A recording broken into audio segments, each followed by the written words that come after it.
안녕하십니까. 신인교대 국방TV 데일리 디펜스입니다. 오늘도 아주 중요한 문제를 가지고 여러분들과 분석하겠습니다. 바로 이 내용이죠. 미국 중공을 악의 축으로 규정했습니다. 학살자로 규정했어요. 한국 이제 세트로 당할 수 있습니다. 정말 조심해야 되는데 우리 정부는 너무 걱정스럽죠. 어떤 내용인지 한번 보시겠습니다. 미국이 중공을 위구르 탄압을 하는 학살로 규정을 추진한다. 이제 미국은 중공을 IS와 같은 취급을 한다. 이거예요. 정말 어마어마한 그런 진전입니다. 자, 미국의 정치 전문지 폴리티코가 보도를 했는데 아주 이런 중요한 문제가 우리 언론들이 제대로 보도를 안 하니까 우리 대부분의 국민들이 중국이 지금 국제적으로 이렇게 되어 가겠다. 이런 취급을 받겠다. 또 이런 놈들이다. 라고 하는 것을 전혀 인식을 하지 못하고 흘러가 버려요. 왜?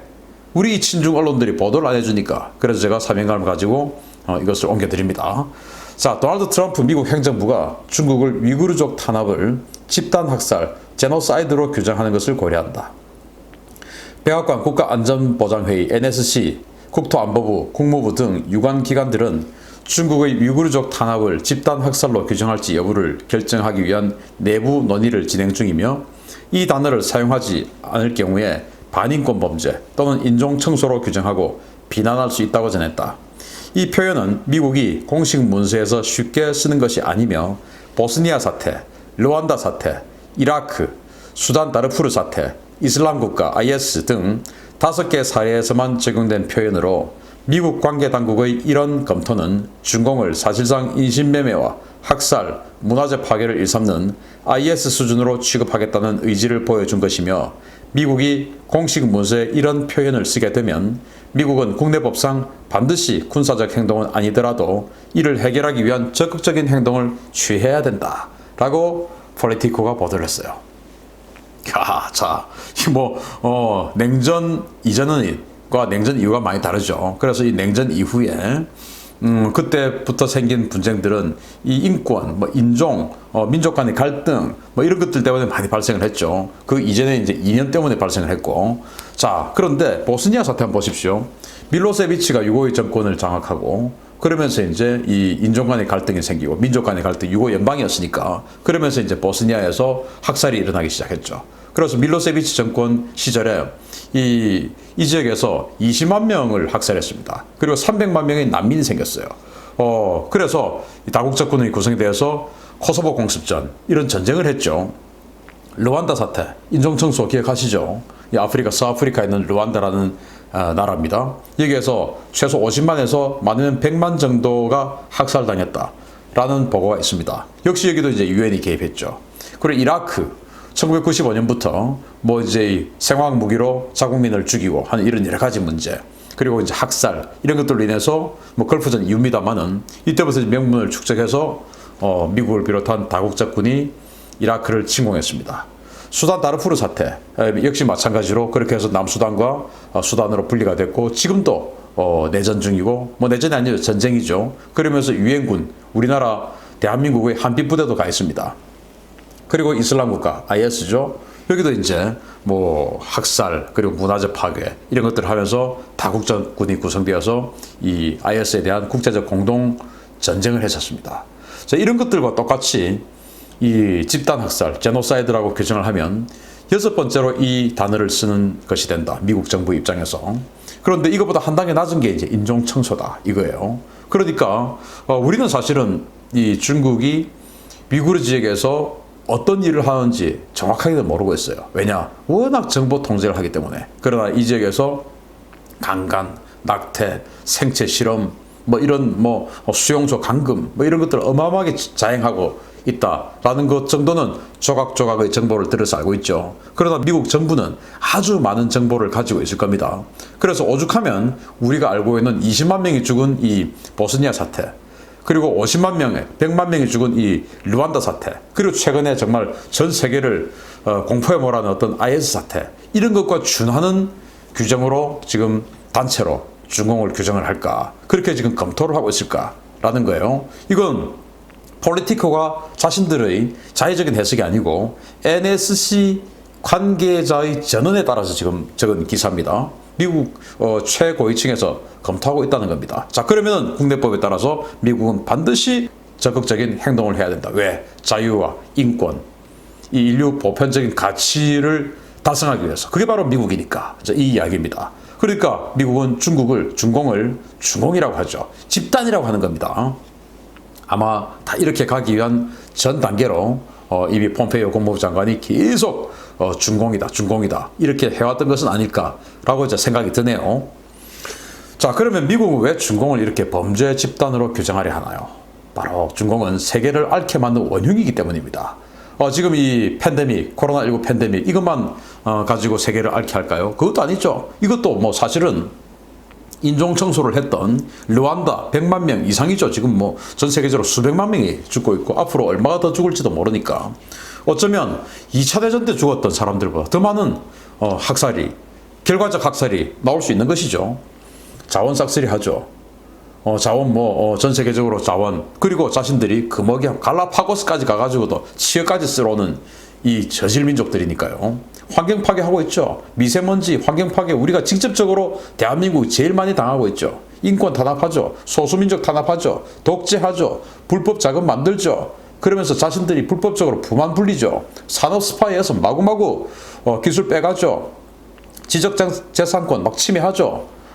우리나라 자동차하고 뭐 똑같은 거 막 만들죠. 아무 도덕적인 그런 관념 없이 마구마구 그런 지적재산권 침해하죠. 경제적인 침탈하죠. 영토 침범하죠. 외국에 내정 간섭하죠. 우리나라에 내정 간섭하지 않습니까? 주권 침해하죠. 남중국해 전부 주권 침해하고 있죠. 이런 정말 국제적으로 최악의 그런 집단이 아닌가라고 지금 미국 정부가 생각하는 거예요. 자, 그래서 이렇게 중국에게 시달리는 많은 국가들이 이제 더 이상 못 참겠다. 그래서 전 세계적인 반중공 연대가 결성되고 있는 겁니다. 1대1로 이 허구구나. 이거 완전히 우리 고혈만 빨아먹는구나 하는 것들이 지금 다 나오고 있죠. 그래서 1대1로 아웃이다. 오죽하면 아프리카의 그런 나라들까지도 우리 돈 못 주겠다. 이렇게 모라토리엄 선언해버리겠습니까? 화웨이 아웃이다. 우리의 정보를 다 절취해가는 이건 뭐 감시 수단이었구나.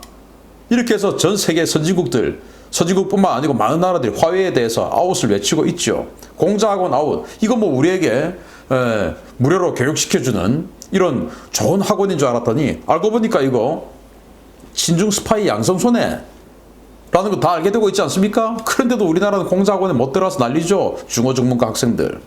그래서 EPN 경제번영 네트워크 이게 환영한다. 우리 가입하자. 중국 빼고 정말 사람다운 경제를 한번 만들어보자. 이거 아니겠습니까? 미국 환영한다. 이렇게 가는 것이죠. 중국 대신 미국이야. 맞아. 미국은 최소한 이런 짓들은 안 해. 이제 이런 쪽으로 전 세계가 움직이고 있는 거 아마 저 말고도 다 알고 계실 거죠. 자, 그런데 미국은 태평양판 나토 창설 구상을 합니다. 9월에서 10월에 첫 쿼드 회담을 엽니다. 이게 뭐냐면은 이제 바로 8월 30일 최신 뉴스죠. 8월 31일 스티브 비건 미 국무부 부장관이 밝힌 내용인데요. 보시겠습니다. 미국은 일명 쿼드로 불리는 인도, 일본, 호주와의 인도태평양 방위관계를 유럽의 북대서양조약기구와 유사한 기구로 확대, 공식화하는 것을 목표로 하고 있다. 미 정부의 목표는 이들 4개국을 중심으로 역내 국가들이 중국의 잠재적 도전에 맞선 방벽으로서 협력하도록 하는 것이며 인도태평양, 심지어 전 세계에서 더 많은 나라들을 끌어들이는 방식으로 공유된 가치와 이익을 통해 한층 구조화된 방식으로 조정하는 것이 목표다. 나토는 비교적 작은 기대에서 출발했고 많은 나라들이 나토보다 중립을 택했다는 점을 기억해야 한다. 이런 동맹은 다른 나라들이 미국처럼 헌신적일 수 있을 때 가능한 것이다. 우리 4개국은 올가을 인도 뉴델리에서 만나 협의를 할 것이며 우리는 한국과 뉴질랜드, 베트남이 쿼드의 확장판에 동참하기를 바란다. 라는 것이에요. 쿼드. 4개국이죠. 그러니까 이제 미국, 인도, 일본, 호주 이 4개국이 일단 모여서 우리 중국에 대항하는 이런 다자동맹체를 만들자라는 것을 이번 가을에 인도 뉴델리에서 협의를 하겠다라는 거예요. 그리고 여기에 한국, 뉴질랜드, 베트남 들어오길 희망한다라고 우리나라 이름을 딱 적시를 했습니다. 당연히 한국은 매력적이죠. 왜? 세계 10위의 경제권이고 세계 10위의 군사력이고 이러니까 이런 한국이 어느 진영에 서냐에 따라서 굉장히 중요하죠. 그리고 중국이라는 나라에게 한국이라는 나라가 이런 자유민주주의 시장경제 그리고 세계 10위권의 아주 명망받는 잘 사는 이런 나라가 중국 편에 섰다. 이러면 중국 입장에서 뭐 대단히 그런 그 힘이 되는 또 명분을 축적할 수 있는 이런 상황이 되죠.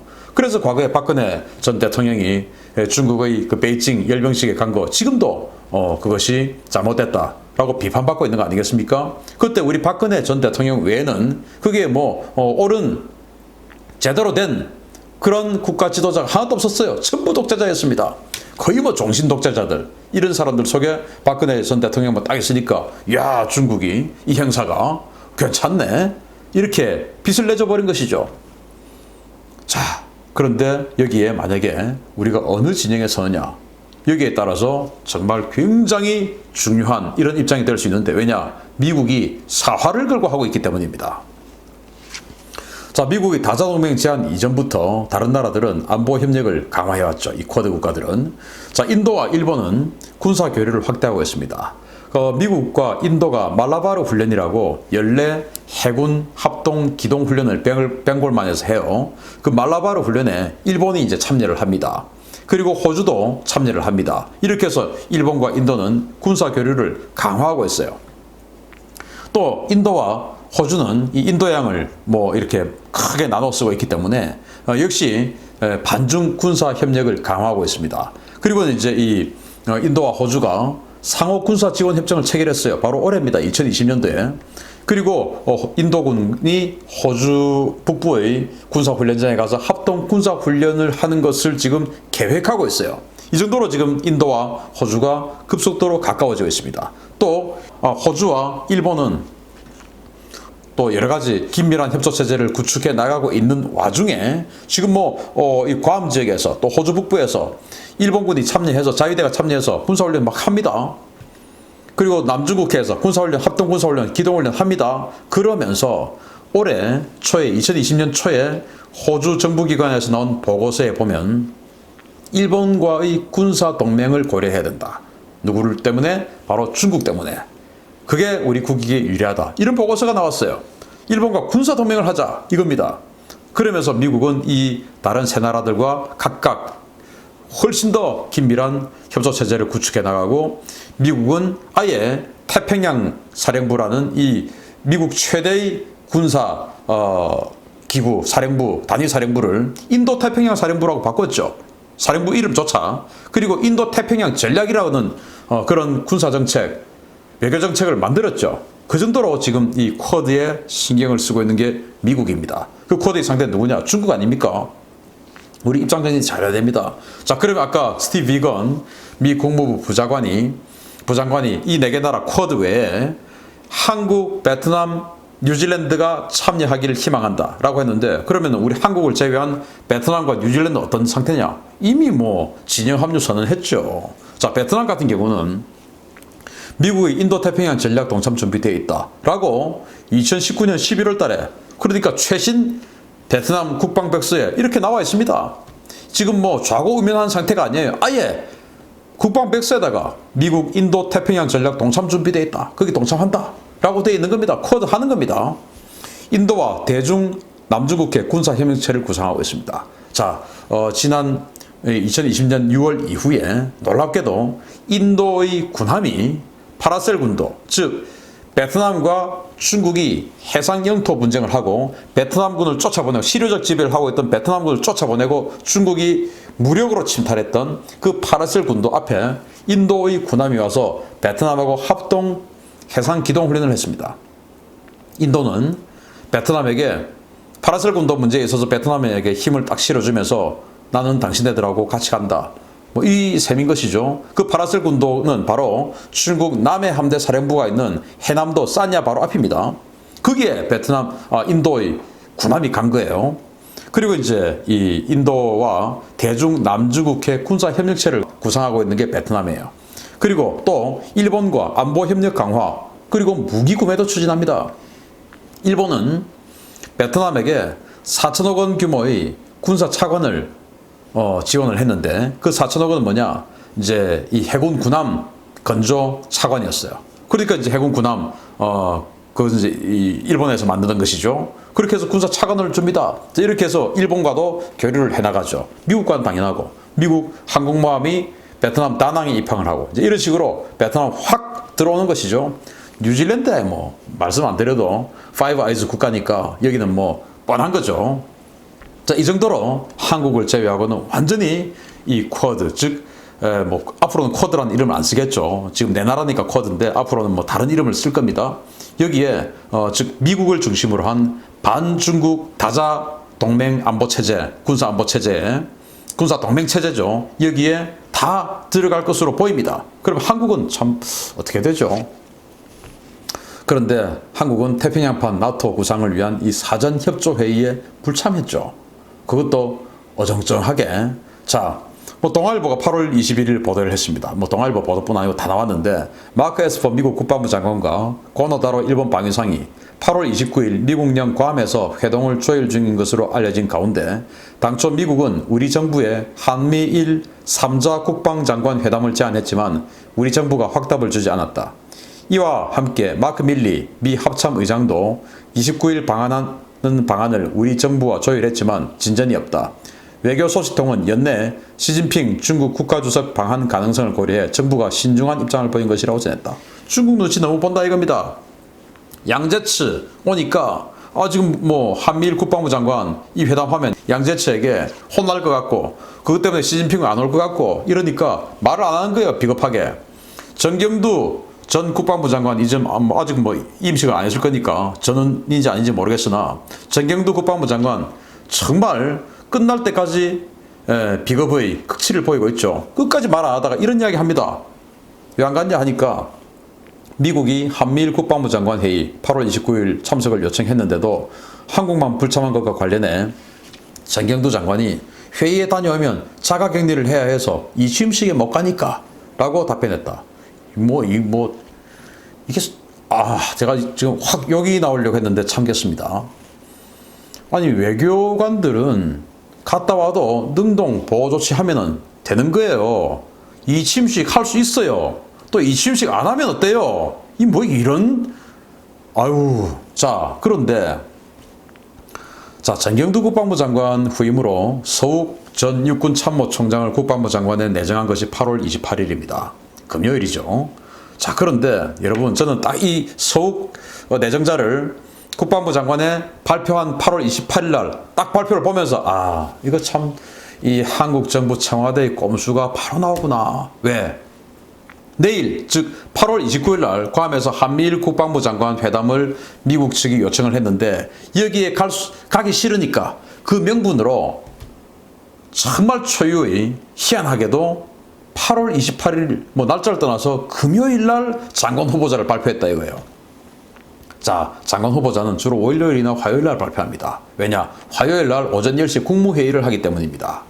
그래서 국무회의 때 의안을 올리기 위해서 아니면 국무회의 때 안건에 올리기 위해서 그래서 발표하기 위해서 그 국무회의 때 가결했으니까 뭐 이런 여러 가지 때문에 국무회의가 있는 화요일 어간에 장관 후보자가 발표가 돼요.